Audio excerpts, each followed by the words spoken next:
This is Kathy Biehl of EmpowermentUnlimited.net with Astro-Insight for the March 2019 Libra Full Moon.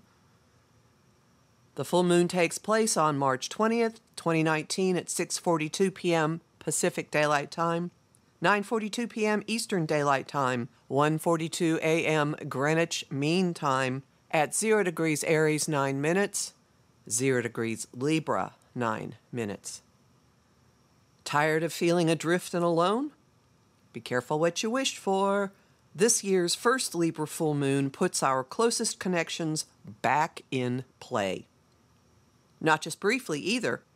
The March full moon runs like a background program for the next 3 months. Because it falls on the equinox barely 4 hours after the sun enters Aries. As if that doesn't make relationship issues inescapable, the skies will deliver an, and I really mean it, a second Libra full moon at the last degree of the sign next month on the 19th.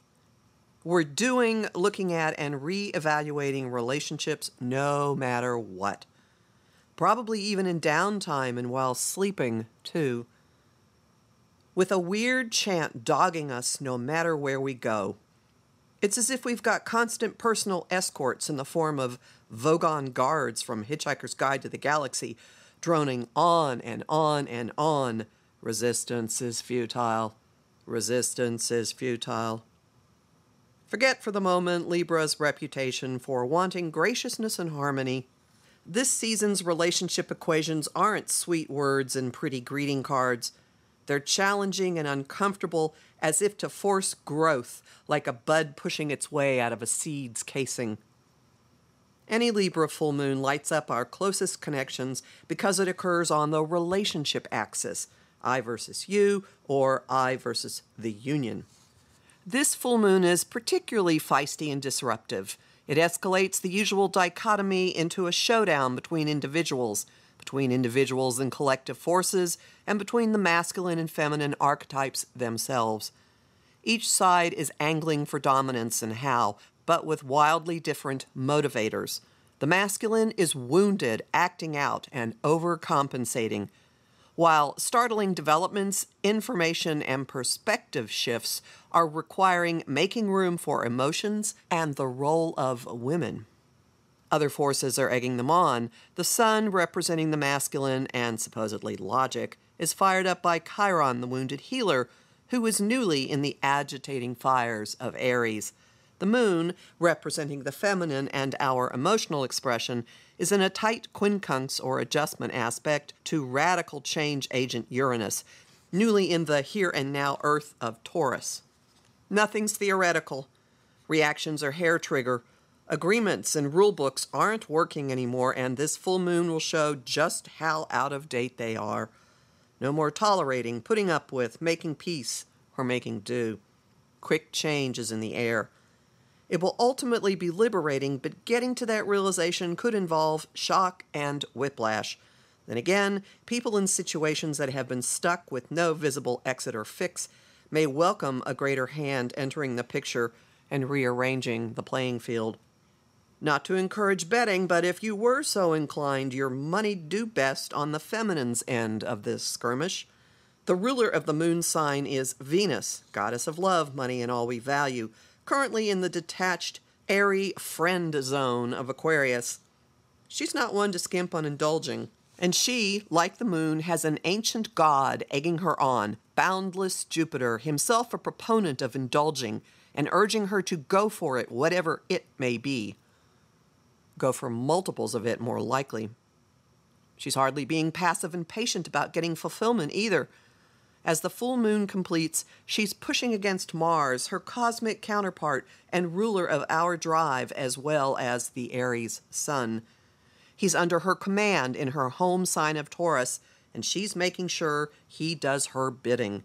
She's not merely stating what she wants, but she's also demanding he get it and bring it to her in tangible, concrete form. No theoretical, we're just friends protestations or the equivalent.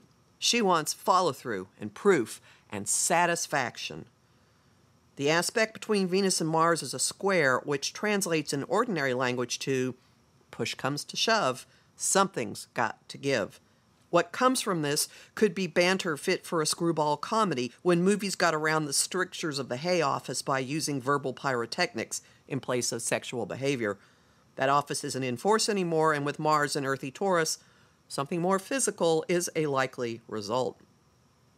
This means, down here on Earth, that words alone won't cut it.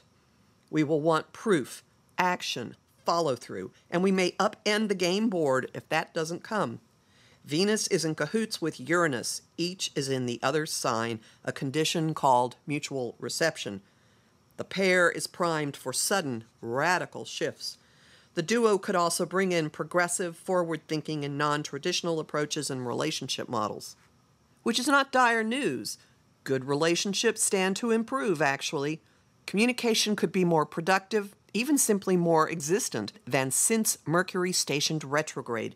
He's in an opportunity aspect to order-loving Saturn, which could dispel some of the fog and bring recently lacking structure to thinking, information, and messages. One more trend, keeping score. Libra loves to do that. Any "but I'm a peaceable person" cries to the contrary. In honor of that, some statistics about this lunation. Its location at 0 degrees Libra puts it on the world axis, which means this isn't just about our little lives. This full moon affects collective events and could deliver a milestone or four.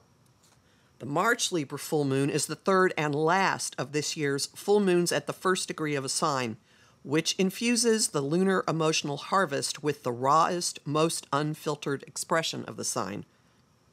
And as mentioned at the outset, it is the first of 2 Libra full moons this year. The second in April will be at 29 degrees Libra and reset the lunations from the pattern of the past few years. After that, the new moon on each axis will come first, followed by the full moon on the same axis. For example, April's Taurus new moon will be followed by the Scorpio full moon. Resources for navigating all of this are in a toolkit at my site, which consists of links to free articles, free playlists, and a couple of moderately priced guided visualizations. My site is empowermentunlimited.net, where you can sign up for my mailing list, listen to my weekly podcasts, and book a session with me. You'll also find bonus content at patreon.com/Kathy Biehl, and I am deeply grateful to the many patrons who are keeping Astro-Insight from going behind a paywall for as little as $1 a month, which works out to 33 cents a forecast a month. I'm Kathy Biehl, a professional astrologer with more than 30 years' experience. You'll find me on Facebook at Empowerment Unlimited and the group, the Astro-Insight Lounge, and on YouTube at the Professional Aquarian Channel.